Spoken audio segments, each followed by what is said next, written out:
Hi, welcome to part 6 of the Anatomy of Style in collaboration with ImagineFX magazine. In this segment we'll be drawing the arms, doing a study of the male arms in pronation. Pronation is a study in itself because of the complication of the bones and muscles being twisted and torqued, which changes the entire anatomy of the arm. And you can see that I've drawn for this demonstration the arm in two different positions, and even though the positions are very slight, the change of position, that is, the change in the muscles is extreme, and that's to do with particularly one bone, and that's the radius bone. And the radius bone crosses over the top of the ulna, which is our elbow. And to think about bones actually crossing over each other is a strange idea, considering that they're encapsulated by muscle and flesh. And when I first learned this phenomenon, I was astounded that could be happening underneath all of this architecture. But it does, and it seems like it shouldn't and it couldn't, but it actually does happen. The bones are on a spindle, and that spindle rotates, radiates, and turns one bone over the other. And that's the reason for all of the change, is that muscles are also attached to this bone, and when that bone twists, radiates, turns, it twists all the muscles with it that are attached to it, and a lot of them are heading toward the thumb, and that's where the thumb indicates the side the radius is on. You can see the flat end of the wrist there, for instance. That's the flat end of the radius bone. So the radius is on the thumb side, and the ulna, the elbow, is on the pinky side, and it's that little ball of your wrist is the ulna, and we can see the little pinky finger sticking out there. So let's explore this mystery of particularly the forearms, but the entire arms, because the shoulder, the deltoid, also twists along with this. So let's get started.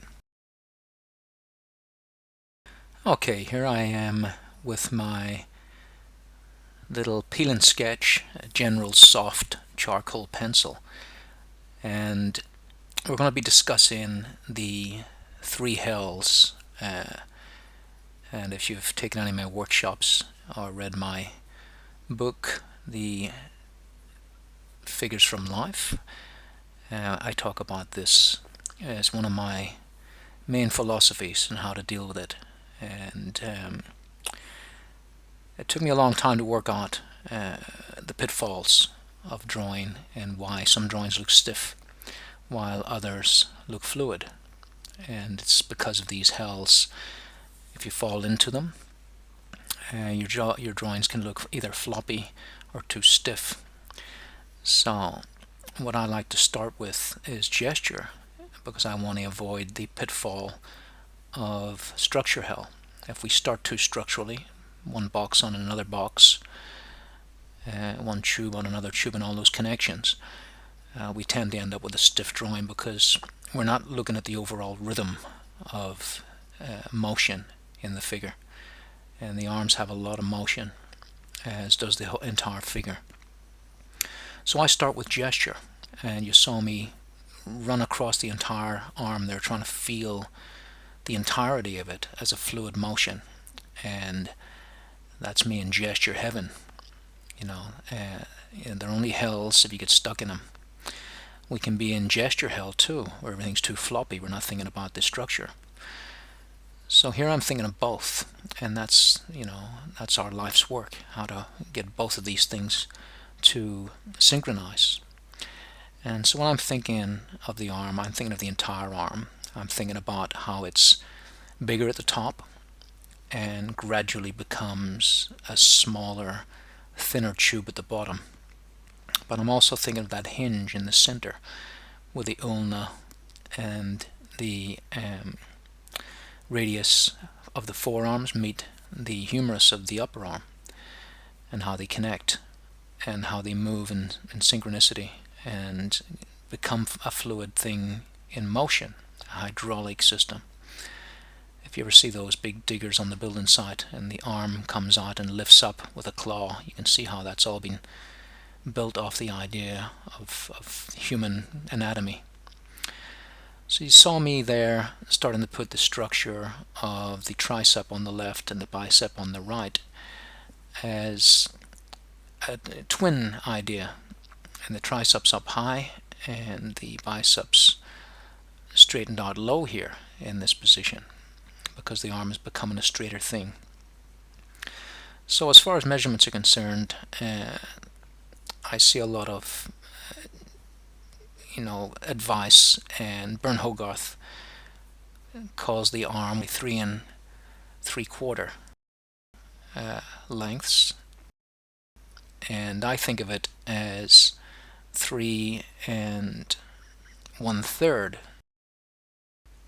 We're not talking about a big difference there, but it's enough, and that my arms work out at that, and they work out well for me. And there's no difference really, I see his arms as a bit long, and he may see my arms as a bit short, but there are long and short arms, so it doesn't really matter. And the measurement here works for me in this respect, that it's simple for me to see the bicep as a head from its entire length, and then another head down to the wrist. And the reason I work with that idea is that it's easy for me to see. I kind of judge that. And there's a problem with the forearm looking longer, because the brachioradialis and the carpi radialis longus, they go up higher than the ulna. You can see the ulna coming out as a ridge there, the elbow, very clearly. And so that's the end indicates also the end of the humerus, which is the arm top that goes all the way up to the shoulder. So from the shoulder to the ulna, if you look on the outside, it's actually much longer than the forearm. But the forearm seems longer because of those muscles going up higher and attaching to the humerus top of the epicondyle, that is.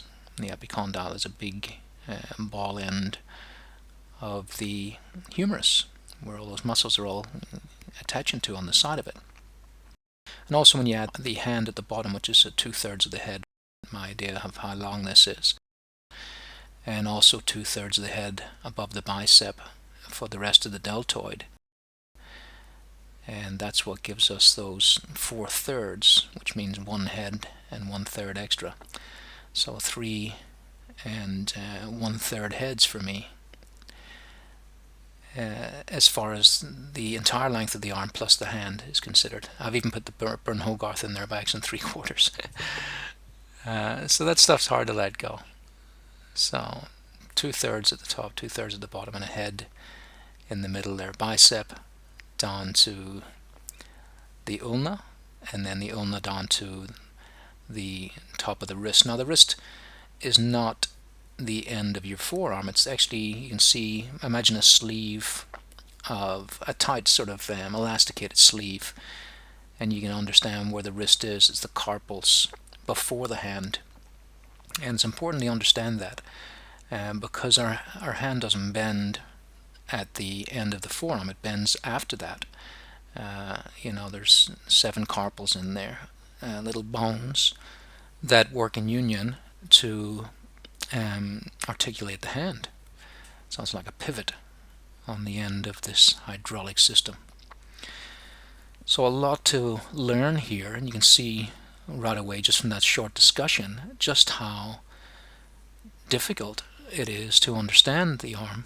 And I consider the hand the most complicated part of the entire human anatomy, quickly followed by the forearm, and then followed by the scapula at the top of the arm. So that the entire arm system is, for me, the most complicated part of the human anatomy. So what I'm putting in here is the anconeus. And the anconeus is a little triangular muscle that echoes the ulna, echoes the top of the ulna, which is the elbow, and that attaches on to the humerus bone as well. And I'll bring in the skeleton arm a little later in this so that it all makes sense, but for the moment I want to concentrate solely on the drawing here.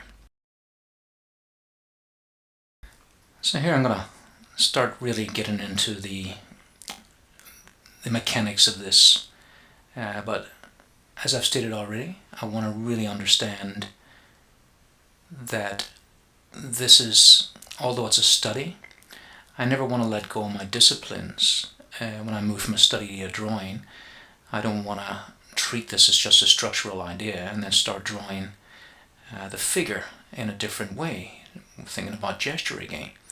I want to consider my studies and my drawings as one continuous discipline, and the discipline is that, study or not, I want it to have gesture and movement in it. And there's lots of incredible anatomy books by terrific artists, and what always stunned me was that we could get a terrific artist and they would know everything about anatomy and the structure of it, and then their actual drawings didn't move me at all because they didn't have any gesture in them. So even as I'm doing studies, I'm continuing the idea that this is art. So I'm going to continue with the gesture. Now, of all the things in school that helped me with this idea, it was the technical drawing class. I'm not sure if they changed the name of that idea. It sounds very dry, doesn't it? Technical drawing. They taught you to draw industrial plans, and it was really the only outlet I had for art in school, because they didn't teach art in the school I went to. They just taught this kind of thing, how to get a job. The Greeks would be appalled. The idea of teaching back then was about science and art. I wish it still was. But these trajectory lines across help me plot out this next movement, which is the hand turning and the proportions, so I can concentrate on the gesture of this a lot more. Now this is where things get very complicated, because of the twist of the radius that I've mentioned already. So I got a lot of things going on in my mind here. I've got to make a beautiful drawing, I've got to work out the structure of it, and also I've got to work out the mechanics of it. So I'm drawing those, excuse that going off screen, drawing these lines across these elevation lines to plot out these sizes. Now the shoulder is a huge muscle, and it's the king, the deltoid. It is on top of everything. That's why I always make a note of that the deltoid is king. And the hierarchy of these muscles is that the pectoralis muscles are underneath that, and then the arm muscles are underneath again. So there's incredible stuff going on here all at once, and I want to be aware of all those things. And here is where I'm starting to plot out. That's why I've left that little drawing on the far left there, so you can see where we started. With the arm is always in pronation generally when we stand at our sides, because pronation is when you turn your hand in toward the body, and supination is when your hand is completely flat, like you're holding a bowl of soup. Supination. So if you hold something in your hand, that's when both the bones are side by side, the radius and the ulna. Once we stand with our arms at the side, the bones are starting to cross over, and then when we pull our thumb right in toward our body, say we're going to put our hand flat on a surface, for instance, like the middle drawing there, then the arm is in pronation. It's starting to go into the body, and the bones have crossed. The radius bone has crossed over the ulna, and that's completely. And that's what I'm doing now. I'm crossing that bone over by pulling that thumb in toward the body. Now, as far as reference for this drawing goes, it's multiple. I've got my own drawings, my own studies. I've got various photographs from different magazines, bodybuilder magazines and things like that, and some reference from the New Masters Academy. I'm a member there, and it's just one of the greatest resources there is, well, the greatest resources that I can find in the world for all of this research. And due to the fact that I teach as well at CGMA and my own online schools and also my own private workshops, all of these things come together where I have to have the best information that I can get because I'm imparting it. And so it's a very serious business for me that I impart the information correctly. I'm telling you how this works, so I can't fudge it. And so there's multiple sources going on here, a lot of stuff to bring you the best I can, the best of my knowledge. And so there's no one reference for this. There's multiple. Also Andrew Cross did a terrific anatomical model. I don't have it in front of me at the moment, but it is a beauty, and I have all of those things in front of me during the drawing of this, doing the voiceover after the fact. So there's the anconeus going on there. And learning how to do all these little structural drawings really helps understand the absolute complexity of this business once the flesh goes on top and the muscle underneath and the subcutaneous fat in between. All these things are just confusing the issue. So if you look at my drawing in the center there, you can see it's just a nightmare of detail, and I've really gone to town on that one. But I wanted to show there that no matter how complicated something gets, it all boils down to these basic shapes. So at the minute there, I'm just indicating the flexors, which are under the arm. We're starting to see the underside of the arm here now. And so it's the flexors on the underside and the extensors on the top. And the extensors are what lift your fingers up and down. So if you wiggle your fingers up and down, you'll feel your forearm on the top, especially near the top end where the brachialis muscles are. You'll start to feel the fibers twitch, because these muscles are very short at the top and then become extremely long all the way down to the hand. That's where they're going to. They're all going down to, the carpals and the fingers. The extensor digitorum, which is the main top muscle of your forearm, works all your four fingers.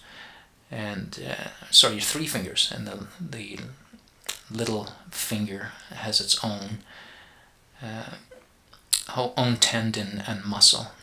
The digiti mini muscle goes in there and works that little finger, and the thumb in its own royal regal way has three pollicis muscles, which are the flat of the wrist really, and they work the thumb. So all of those muscles on top, and they're on the forearm. And the flexors are underneath for bunching your hand into a fist. And they're the really strong muscles. The extensors on the top aren't as strong as the flexors underneath. The flexors are for turning, undoing bolts and screws and things like that. So they're very, very strong muscles, and that's why they bulge so much more. So the way to work these muscles out is to look for the ulna. When you find the ulna bone, which is the elbow and the little ball point on your wrist. Once you find that, that indicates the border between the extensors, the top of the arm, and the flexors underneath the arms. So here I am putting in all of these muscles, and they're very, very tricky. So that main muscle in the center there is indicating the extensor digitorum muscles, and the one across the ulna, quite rightly, is the carpi flexor ulnaris. I have to hesitate when I'm saying these muscles. I've got no chart or anything in front of me here. I've been doing this long enough not to be forgetting these things, but they do trip you up. So we have the twins, the brachialis and the brachior radialis. Sorry, the brachialis is further up the arm. Brachii means arm, and carpi means wrist, and the metacarpals go off of that, and they're the bones of the top of your hand. And meta means beyond, and metacarpal, it's beyond the wrist. So all these strange names all make some kind of sense in Latin. So here we are with this further pronated arm, and you can see already, like I say, keep your eye on the far left, and the middle drawing now is showing you where the basics of all of this are going. So as muscles contract, they shorten. So that's all they can do. Muscles can't do anything else. So when they're active, they shorten. But they can also twist. And this, when the radius, the thumb bone, twists the forearm around, it's also turning the humerus a little bit. So the ball socket of that humerus bone, your shoulder, and you can feel the bone. If you press your fingers into your shoulder, you'll feel that bone quite strongly near the top. That's rotating a little bit inside the socket, the glenoid process socket of the scapula. And so it's twisting the shoulder. And as it does that, and with the arm being straight like this, the tricep, which I'm drawing now, is starting to grow upwards. It's starting to bulge upwards and shorten. So when I say grow, I mean it's going to bulge. It's actually getting smaller in length. So it's shortening, and the tension of the tendons are doing that. And the tricep has a common tendon for all three, and it attaches down here onto the ulna. So you find the upper arm muscles generally attached to the bones of the lower arm, and the lower arm muscles attached to the bone of the upper arm. So all of these, and you can see that little circle I've just put in there. That's not the size of the bone of the ulna, or sorry, the humerus. That's just the only part of the bone that's left to see after all these muscles attached to the side of it. And that used to really throw me off. I thought that was a tiny, tiny little bone, and it's actually quite a big bone. They're called epicondyles, and that's a lateral epicondyle, which is the outer side. So lateral means outside, and medial means toward the middle of the body. So your funny bone, the inside of your elbow, is what you knock. And as you're a kid, you tended to knock that a lot. And I don't know why we laugh, but we did laugh with pain. And that's the medial epicondyle. So basically, the humerus comes down as almost like a ratchet, like a spanner, and grabs onto the ulna. And the ulna is like a hinge, and it goes back and forth. And when the arms straighten like this, all the bones lock up and into a straightish line, and so the epicondyle, lateral epicondyle, that little dot that we see there, seems higher, but it continues on down as a ball, and all those muscles are attaching onto it. So we're just seeing a bit of it peeking through. And as the elbow straightens, it wrinkles because there's a bit of loose skin there to enable it to bend the arm without, the skin tearing, which it would do if it was tight. So understanding all the mechanics of this really helps a lot in working out this gnarly business. So let's have a look at this deltoid. So you can see right away that the deltoid is changing shape quite a lot here, and it twists just like a towel because the connection point where it attaches onto the humerus, remember this whole bone is inside there, and that little connecting point down the bottom, and once again the mnemonic for this, I think of a hot air balloon, and that's the little basket. So that little basket connects to the side of the humerus bone. That is also the start of the brachialis muscle, which is the muscle in between the triceps and the biceps, which a lot of artists leave out, don't really understand it. And you might even think it's just the shape that we see there, but it's actually right underneath the biceps, and it's a stronger muscle. When we lift something, we're really lifting it with the brachialis and the bicep helping out. But we see just a part of it, and it's that line in between, and it's a good connection point. We don't always see it on a model. I can see why artists leave it out, but there should be at least some indication of it as a slight shadow somewhere. So you can see on the left arm that there's been a considerable change here on the tricep. Look in the center drawing again. You can see that the tricep is changing shape, and the deltoid also along the side, the posterior side of it, which means back, is starting to twist forward because the humerus bone is pulling it. They're all stuck onto this bone, generally anyway. the long heads of the the long head of the tricep, which is the outer side, attaches to the scapula, and as does the biceps. They're attaching up onto the scapula as well. In fact, the biceps don't attach to the humerus at all. They go down to the radius, and then they attach as long strings up onto the scapula, which is your shoulder back, your wing muscles on the back of your shoulders. But that's getting out of the idea of drawing here. That's more of an interest thing. It interests me to understand how all these things work. So here we go. The triceps, it's 3 muscles. We generally only see 2 of them, but we do see a little bit of the medius poking out on the side, and definitely around the inside we see it. But generally the triceps just look like 2 big balloon muscles. There's nearly always one more muscle underneath all these muscles. So here we go now. We've got the carpi radialis longus and the brachioradialis muscle as the twins. And then in the middle we have the digitorum group, and then on the outside we have the carpi ulnaris. So basically 3 lumps there.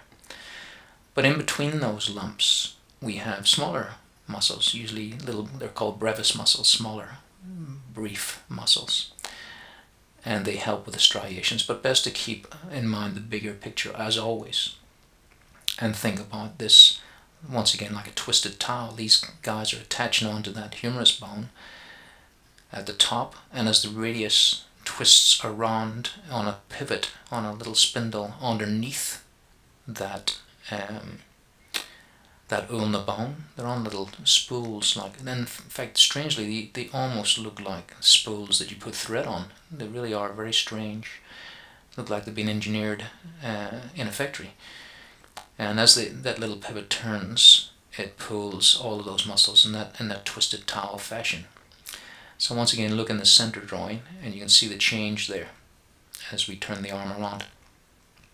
Now down, as we travel down the arm, I'm just doing the carpi ulnaris flexor, which is the underside of the arm. It pokes on. We see the back of it, as we see also the long head of the tricep at the back poking out. So they go round the back, and we see their ridges over the top. And that's why understanding overlaps is so important. If we only think of outlines, then we don't understand that this is one thing on top of another. And when you think of one thing on top of another, you've got depth, or the illusion of depth, on a 2D surface. And now look at the length of the forearm. Now it's starting to become very complicated and a lot more sophisticated, and therefore a lot more beautiful. We've got the brachialis, and then the brevis, the extensor brevis of the longus muscles create a second ridge, and then another set of muscles come into play. They're called pollicis muscles, and they work the thumb, and they're on top of that really flat little 2x4 structure. It looks like a little plank of wood that you get from a hardware store. And that's actually the shape of the radius with the pollicis muscles on top. So the radius is a very flat blade at the bottom, and the ulna, you can see, is a very easy to spot little ball. It's a little wrist bone, and that's why I always thought anyway, that the wrist was that. Well, that ball is, which the wrist is below that, the carpals. So if you hold your little ulna in your hand, grab what we call our wrist since childhood, and then move your hand, you'll see that there's nothing moving. Everything moves below that, and that is the actual wrist moving below. That's the carpal mass. 7 little bones in there. So the bones come down in order nicely. So we've got the humerus bone at the top. That's 1 bone. Then we've got the radius and the ulna, that's 2 bones, and then we've got the carpals, and they come in as 3 and then 4. And then we've got the metacarpals, which is 5. 1, 2, 3, 4, 5. Now, if there's only 4 carpals, how do we end up with 5 metacarpals coming off them? Well, the answer is the little pinky finger is sharing the last carpal with the ring finger, and so it pops out at an angle like that. That's the reason for that angle. So that's something to be aware of, that the little finger is a maverick. It comes out at a strange angle because it's on the edge of a bone, whereas the other fingers are coming down off of the bone, straighter. Nothing's ever entirely straight. So here we are. I'm working on the side here now of the flexors. So we're underneath the arm now. So we've got two flexors here, two main flexors really. We've got the carpio ulnaris and we've got the palmar longus. And further round there, because it's twisted right round, we have the radialis flexor. So the palmar longus and the radialis muscles are what give us the little fibers, the little flexors, tendons right there on the wrist. And a lot of people don't have not a lot of people, 15% they say of the population don't have a palmar longus muscle. That's an evolutionary thing, and so you'll either have one tendon or two tendons on your wrist. So just pull your hand in toward your body and feel just down at the bottom towards your wrist. Feel those two tendons. You might only have one right in the center, and that might be because you're missing a palmar longus. And the palmar longus is so weak it's not really needed. And as just a point of interest, if you ever need any plastic surgery, they'll pull out that palmar longus and use it to grow a nose, perhaps, because we don't really need it, but it's part of your DNA, so it can be used. So your palmar longus, a very weak muscle, and we can do without it. So getting off the idea of drawing here, because it fascinates me so much, anatomy and how it all works, that I can go off on a tangent. So here we are again, going in with the triceps, and knowing these basic shapes is really important because, like I say, with subcutaneous fat and fiber tissue and everything, these shapes start to become so complicated they no longer look like the basics anymore, unless you squint your eyes. And that's why I'm keeping those basics in the center there for you to see. So the tricep, even though it's underneath the deltoid, it's still pressing into it. All these muscles have to move aside for each other. And the tricep is bunching now. And with the turn of the humerus, the deltoid is doing exactly the same as the extensors down below. It's starting to twist like a towel, because these muscles are attached to bone. That deltoid's attached to the acromion process of the scapula in the center and around the back, and it's also attached to the clavicle here on the front, which is our collarbones. And those bones are movable. A lot of bones in the body are flexible to a degree, in the fact that they can turn, but they can't really change their shape that much. In fact, they can't, apart from costal cartilages of the chest, which aren't really bone, and the cartilage of the nose, which isn't really bone either. But the actual bones themselves, they're solid. So the muscle has to adjust to the bone. If the bone moves, the muscles have to turn with the bone. So the muscles are flexible, and the bones really aren't. And so that's why we're seeing flex.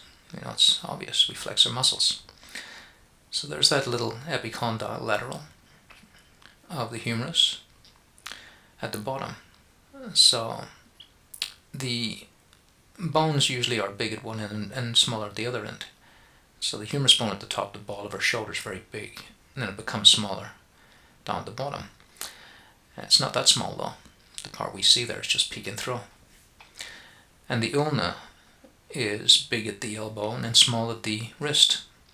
And the radius is the opposite. It's small at the top where it attaches to the humerus, and then it's big at the bottom where it becomes the flat side of your wrist. So when you put your fingers on your wrist, you're basically all radius, and then you'll just touch the edge of your ulna.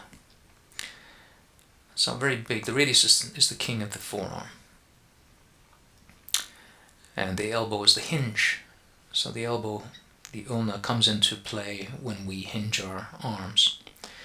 And to prove that the lower arm is, even though it doesn't seem to be, is shorter than the upper arm, just basically bring your hand up to your shoulder in a bicep curl, and you'll see that the wrist falls short of the top of the shoulder. So keeping that in mind, and not to draw too long a forearm. So once again, think of the forearm as where the elbow edge is there, and then from there up to the top of the shoulder is the entire length of the upper arm. And then the forearm does, proves itself to be shorter. But like I say, it's easier for me to measure in two parts. And so I think of the top of the brachialis, where it attaches to the side of the tricep. I consider that down to the top of the wrist as half, and then from there to the top of the shoulder as another half. And that makes me work that out very quickly. And as you can see from the very beginning, it's worth playing these things back as well. That when I was plotting this arm out, I was thinking of it like that, a holistic thing, a large thing, and I was able to gesturally draw that arm in as two parts to begin with. So my philosophy of big to small, get the big picture in first, and then the smaller picture comes in after. And on that note, we're getting very small now, because we're starting to actually look at the flexation of the flesh as well. And what the pressure of these muscles against this flesh, what's it doing to the flesh as well. So the muscles are changing their shape, and so is the flesh to accommodate the muscle pressurizing.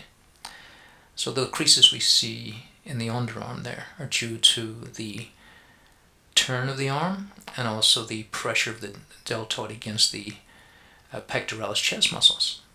Because that little string we see coming off of the underneath of the deltoid is actually the pectoralis muscles of the chest attaching to the humerus as well. So that's attaching underneath the deltoid. And when you see the deltoid starts to get thin at its little mnemonic basket as it attaches in there, as it twists, all these things have to accommodate. And the bicep goes way up underneath.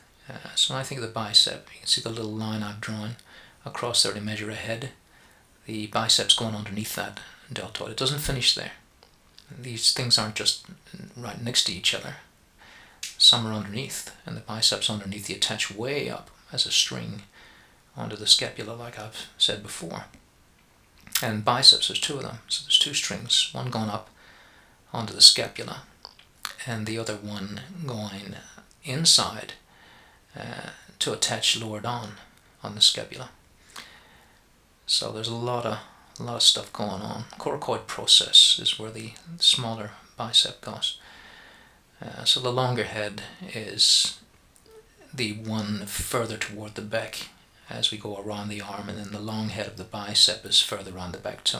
So if you want to think out what the longer parts are, just go from the front to the back, and as we go around, we're thinking of longer. So the bicep attaches the coracoid process, which is a little finger that comes through from the back of the scapula into the front. So the scapula is coming right through, even though we only think of it as a backbone, because that's all we really see of it. But there's a little finger there, the coracoid process, and it has another little muscle underneath the arm there that goes onto that as well. Coracoid brachialis muscle goes in there. So remember, brachii is arm. Now, what I'm plotting out here is the rhythm of the muscles, and that helps me a lot in keeping the drawing gestural, because gesture for me is king in a drawing. It's what makes the drawing alive. And so all these muscles have to push other things aside, and so they're kind of rhythmic. They're similar to each other. So I'm thinking here very strongly now of the ulna bone and the flexors pulling across it, we see a little top of the ulnar bone, the actual carpi extensor, just pulls on top of that. And they all come down to the hand. That's why they're called carpes. They come down to the carpal, down to the wrist, and to the hand as well. So that's the wrist I'm doing there. It's that little curve. I'm doing just a touch of the metacarpal of the thumb, and a little striation of the pollicis tendons. The pollicis tendons are on the thumb, remember? And the pollicis muscles are on the flat of the top end of the wrist there, at the end of the arm. You see why that's often confused as the wrist, because we think of it as the wrist at the flat plane. So the carpals are in the groove between the arm and the hand. Now, I wasn't thinking of drawing the hand in this, but I realized in this whole set of workshops, we hadn't really worked on the hand because it's so complicated that it really deserves a workshop of its own. And so we would have really needed 9 workshops for this to put the hand in. Or it would have probably worked out as 10 better, and draw the head too. That'd be for other workshops, I guess. It's all complicated enough. But since I was here, I thought, you know what, I never draw the hand in these demos because there's never enough time. But there is time in this one, as it's a study. So I should have plotted this out a little bit better. So on the fly, I've decided I'm going to do it. I'm going to draw the hand, and rather than just have it fade out as an arm demo on the hand, it's just a ghost, as it is in the center part there. So I could have done these fingers a little longer. So the way to measure the fingers is to go from the end of the arm, start there where the wrist starts, and measure down to the knuckle, the center of the knuckle. And that'll give you half a hand. And then from the center of the knuckle down to the longest finger is the entire hand. Once again, that's a basic. Some people have short fingers, some people have long fingers. But that's a basic idea there. And I'm grouping these 2 fingers just for style. The reference is the various references that I'm looking at don't actually have them grouped like that. So, and forgive me for going off the page there as I'm working. So these little fingers coming together are just a stylistic idea, and they work for a reason, because if you hang your hand on relaxed, you'll find that the 2 middle fingers do come together generally, and that's a total relaxed hand. And of course the little finger is coming off at an angle because it's got that metacarpal share with the ring finger, so it has to come out a little bit. So you'd have to physically push your little finger inwards to stop that happening. So a relaxed hand has that coming out. So relax your hand, flop it around a little bit, and then look at it, and you'll see that the 2 middle fingers gravitate toward each other. And all the fingers bow in a little bit. And these things are so subtle it's hard to see them to begin with. You have to really think hard on that and study it. So coming up the wrist again, and seeing the hierarchy of these muscles. So there's the brachialis and the radialis longus, and then the brevis is the next step down, and then the pollicis muscles after that, and then the wrist. So here I'm working on the overlaps, and the overlap of the brachialis over the bicep. So always remember that the brachialis is in front from this angle. If we turn the arm around, then the biceps will be in front from another angle, but from the outside, generally how we see the arm, then the brachialis is always in front. So be aware of that, and it'll stop us doing outlined figures which become flat figures. Same with the ulna there, the elbow. It's called the olecranon, this little part on top, which is basically bursa and cartilage and all that kind of business. But you see how I've overlapped it over the flexor on the underside, because I want you to be aware of that. That's what's happening. And I left a little bit of air in between there, because I want this to be a stylistic drawing. There's enough said there if you don't understand that. Once again, my philosophy is that, study or not, I want to keep my hand attuned to the fact that everything should be a continuation of my style and progress. purpose and the beauty of drawing the figure shouldn't be forgotten. And so now we're working with a very important idea to show depth and form and the illusion of dimension. And that's the core shadow, the corner of the muscle from a lit direction. That can change as the light moves. So at the moment here we're seeing the core from a light that's about 2 or 1 o'clock in the afternoon. And if it was from above, then we'd see different core shadows. So there's corners everywhere because it's a rounded object or a square object. So I'll put those cores in just to feel the volume now. We're thinking of volume. So once again, look in the center and you see the structure. Look at the front drawing, we still see a little bit of the gesture in there. And now we're seeing all this stuff on top, the complications on top. So from simple to complex, my philosophies throughout these workshops, you'll see all coming into play again. If I'd have started out trying to draw the complexities that I'm drawing now, right here, it would just be a puzzle that's almost impossible to solve unless you've got genius level going on, you know. And we wouldn't be able to do it so quickly either. And not that time is something I'm concerned about. But time is a concern if you're an illustrator, for instance. And also, if you take too long over something, it stiffens the drawing. So I'm trying to keep a good rhythm of gesture, the flow of knowledge, really, if you want to put it like that. The flow of knowledge is the fact that because I'm understanding these shapes, I'm able to draw them with more fluidity. And fluidity comes with movement.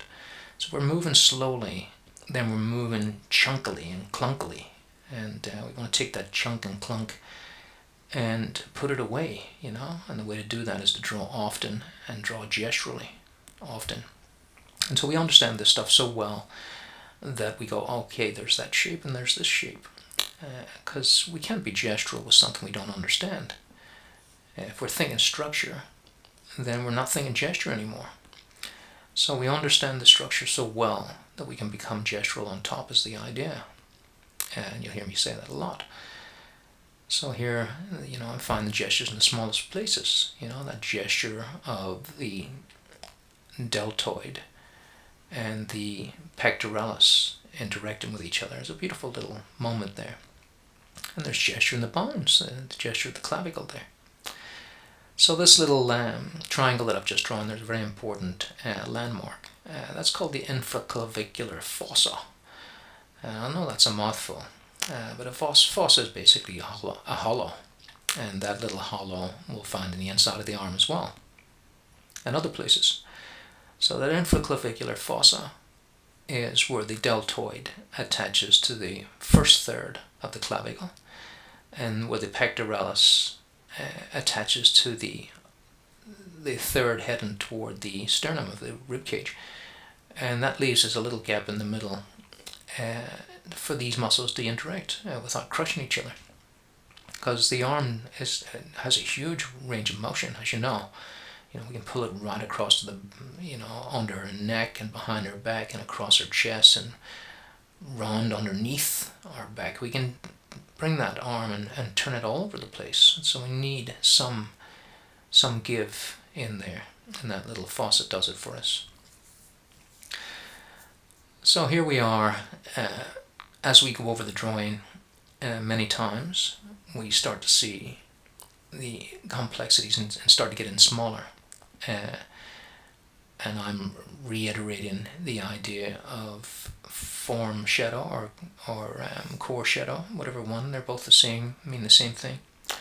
Corner, I think core is a better explanation because it actually tells you it's a corner of something. So I like that better than form as an explanation of these shadows on the corner of something. But I like to chase them as a rhythm, right down. I'm chasing rhythms here, which was a very complex idea, a very sophisticated idea in drawing. And I was not aware of it for many years. And I learned it from great masters like Glenn Vilpo and Steve Houston, and before that Michelangelo. because those guys, they really understand how this stuff works. And when you see artists that you admire, when I was younger I couldn't understand. It was a mystery to me why I admired them, but I knew what I liked. And it was for these reasons, which I didn't understand. And now I do. So once again, I've created a rod for my back. I started a hand that I wasn't really going to draw, and so I left it really in a very schematic idea. And now I'm going to have to fix that, because I've decided I'm going to draw it after all. So here I am in danger territory. We talk about the hells. The gestural hell can make your drawings floppy because you're not aware of structure, and structural hell makes it stiff. Now, before I get on with that render hell, which I was about to talk about, let's have a look at these bones. So the ulna, you can see, is higher up, and the radius, there it is, crossing over. It looks like the ulna is crossing over there, but it's the radius that does it. This is a really crappy little skeleton here, but there's your idea. So that epicondyle is what we see, and as that little dot, and the ulna is the little hinge that we have coming out, and you can see that all that lines up now, and they can see the full understanding of that. So back to this hand. So render hell is what I was about to talk about. So when you get that little paper stump out and start blending, you could very well start to move the drawing and all the structure very slowly to a point where you're not even understanding that you're changing things, and that's render hell. Render hell can,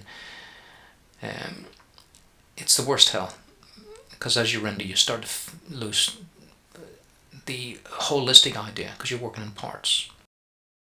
So even if I'm working in the small parts of these fingers here, I'm getting gestural. I'm still gestural in there, and this is for the first time you see me using the detail hand, because the detail hand I only use for an area so small that the radiation or the rotation of my carpal bones in my wrists are enough to still give me gesture.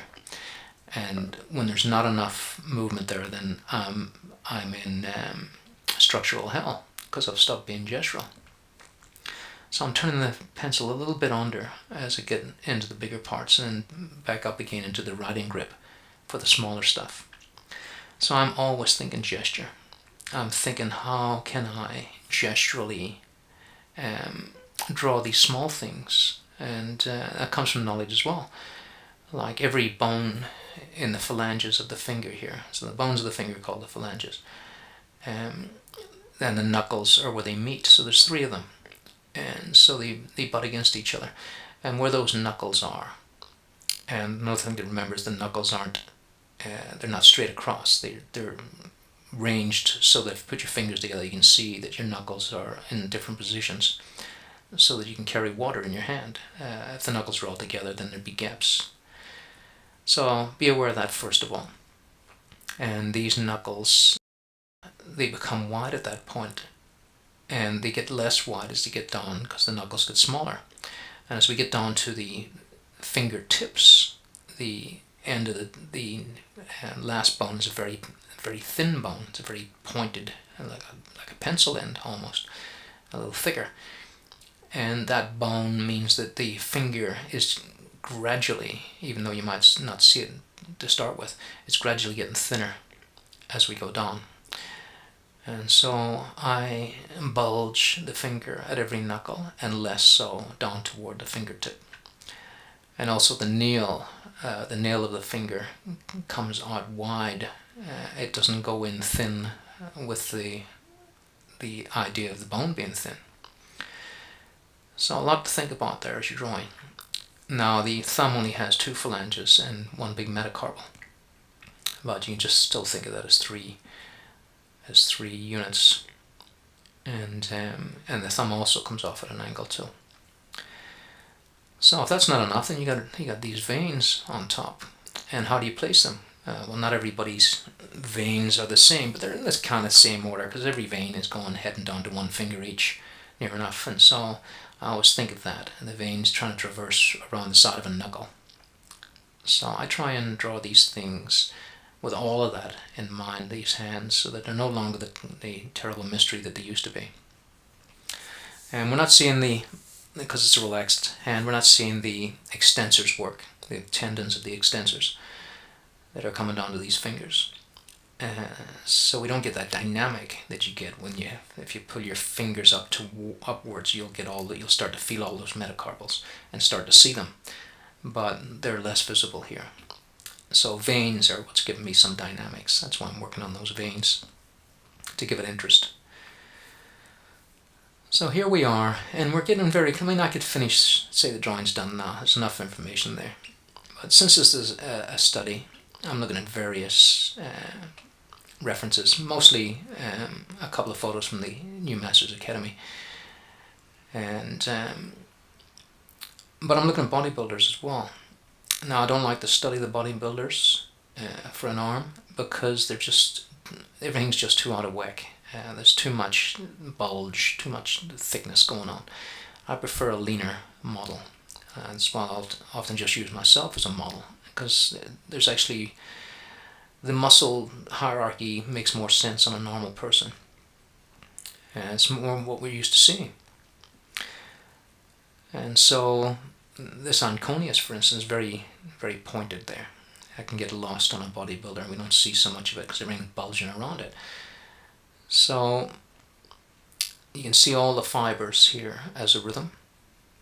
And now I'm going in with more knowledge. So if we look over to the far left now, we still have all that knowledge as a ballpark idea. And I would say study those drawings and draw them over and over for the breakdowns. And that's what those drawings are called, breakdowns. And then come in for the render afterwards. So these 3 steps here, we can see I've left them there.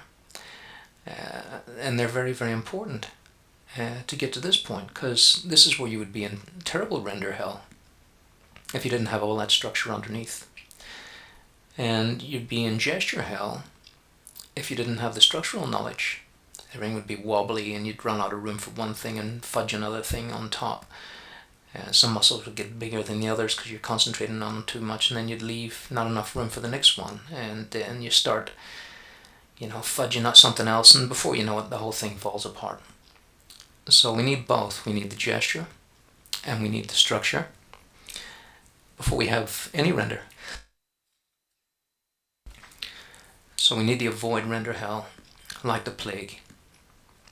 So render too soon, and it's almost certainly going to be the end of your drawing as far as a solid fluid thing goes.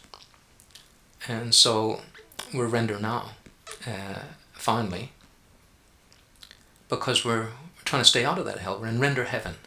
So I don't want to be negative with the word hell, but I think we have to say hell in order to frighten ourselves enough to keep this discipline alive throughout and enjoy it too. Discipline doesn't mean you're in jail. I see discipline as freedom. That's how I think of discipline. Turn that idea on its head, and you'll realize it's the truth. If you're disciplined enough to get your gesture and your structure in order, coming into render, it's a joy. And so I avoid it as much as possible, because you can fall asleep doing it and start to lose track of everything. And render is very soft as well. So when you're rendering too soon, you can't really see what you're drawing anymore. Because, with all the muscle and fat and flesh, it takes away the structure to the point where it's a mystery. The average person, this is magic, that we know any of this. Because they only see the surface. And a lot of artists only see the surface too. And we used to call them surface painters. They're not aware of what's underneath. And so they get confused. And it happens all the time. And like I say, discipline's freedom. And so now I have the freedom to really enjoy this render.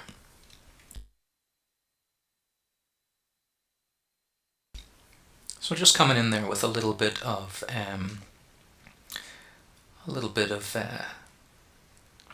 pencil eraser. So they sell these erasers, and they're pencil shaped, and they have a little brush on the end, which is terrific. And you can go in and really highlight things. And I'm just bringing a little bit of charcoal in there just to bring the arms forward using contrast. So the front of the arm is in light, and to further bring it into light, you must put a dark behind it. You don't have to, but it helps. And there's my little chamois there that just powder dusted back, so it's not overwhelming the whole thing. Like I say, I want these studies to look like beautiful things as well. So you notice I haven't erased anything at all. I use the eraser as a drawing tool, and so the eraser is for highlights. So like I say, the disciplines are freedom. I'm free from having to think about errors with all this knowledge. So you'll hear it in those really corny shows, Crash Bang What a Car Crash or something like that. Knowledge is power. It's just exploitation, for those shows. But here, knowledge is really power. It really is. If you've got the knowledge, you have the power to relax and draw. And that's what we all want. We want to have no fear in our drawing. Because remember, once again, my philosophy is that if you draw with fear, your drawing will look fearful. If you draw with anxiety, it'll look like an anxious drawing. If you're bored, it'll be a boring drawing. If you're informed, it'll be an informed drawing. And if you're loving what you do, it'll be a lovely drawing. And people will admire it, and you'll enjoy doing it, and everything's great. The world is a beautiful place for an artist in that position. And that's where we fight to be, and it's a fight worth fighting for, whether you're a professional artist or you just love art. I don't do this for money anymore. I have done for a long time because I'm a working person. I haven't been gifted wealth, and so this has made me my live-in. But I don't worry so much about that anymore because, I find that if you love your work, they say you'll never work another day in your life, but, we do. We have to. But I no longer worry about that too much, because if you enjoy your drawing, that'll follow. As long as you're not just, drawing as a hermit at home without showing anybody your work. So you've got to get out there and show your work if you want to make a living at this business. But thinking about art as a business at all is a dangerous idea, I think. We got to think of it as something we've loved, since our childhood, or since whenever. You can fall in love with art at any age, and the idea is to draw with that love. I don't want to, sound like a politician there. As far as business is concerned, it is a business too, the business of art, because we've got to live. But always think of the art first. Is probably the long way around to what I'm trying to say there. Okay, and you can see now that this is, it's very, very in-depth study here now. It's nobody really looks like that. It's like a flayed model. But it helps me understand that when I come in to draw any kind of model now, that I have a thorough understanding of what's underneath. And if these, we get a plumper person, the basic shapes are still there, and I can work with them. If I get a very, very lean model, which terrifies a lot of artists that don't understand anatomy, then I can deal with that just as well and enjoy it, the main thing. So I'm going to finish off with the hand here, because we know we don't always get to draw it, especially in live draw. It would take you as long to draw the hand as it would the entire body. So I've got the time here now, and just thinking about once again, the rhythm, even from the ulna down to the carpals. We get little wrinkles as we twist our hand. You may just move your wrist back and forth and see those wrinkles at the carpals. Pull your hand, the palm of your hand, the back of your hand towards your face now, and twist back and forth left and right, and look at those wrinkles below the ulna, before the hand, and you can see that's where all the carpals are. So that'll wrinkle and turn. And like I say, these veins are trying to make their way down past those knuckles. So even though I don't have full reference for this stuff, I can work it out. You look at these, people that draw hands every day, like Jack Davis, he was just a cartoonist, it's just a cartoonist, brilliant art form. What I mean is he didn't study anatomy every day like I do. He drew hands from his imagination like nobody could, which is brilliant. Okay guys, so there we are. We've done our study of the arms, and like I say, the forearm and the twist of that deltoid especially, look at the difference there between both of those arms now, and you can really understand what I'm talking about. Go back and forth with your eyes and see that tricep bunch up higher, and on the other side relaxed, and see how the bicep on the right is turned around toward the body so we no longer see as much of it, and see the real turn of that forearm, which is the main study here. And look how the tensor of the tricep tendon is really tugging with all its fibers against that ulna bone as it tries to stay there when the radius is pulling it away, or trying to anyway. It's the humerus that's moving at the top there, and all that beautiful sort of baseball shape of the carpi ulnaris flexor against the brachialis twins up there, and the towel-like twist of that entire thing. And you can see the ulna way on the outside now on the right there, and there it is on the left on the other side. It's completely turned over. How did that happen? And it's all to do with that radius. As we twist that radius across that ulna, it's pulling the whole forearm around. And there you can see the wrist as well, down below the radius. Radius can sometimes look like the ulna. So remember, the ulna is on the little finger side, the radius is on the thumb side. And you see the majesty of the hand now. Think of it as on a man like that. It's a very weighty thing. So it's been a joy once again, guys, drawing for you and hopefully with you if you're drawing along. And looking forward to next issues, issue 7. And just one more to go after that. So I hope you're getting a lot of knowledge here. It's been wonderful drawing for you and putting my thoughts down. And so until next time, the best of luck to you, and good luck with your art.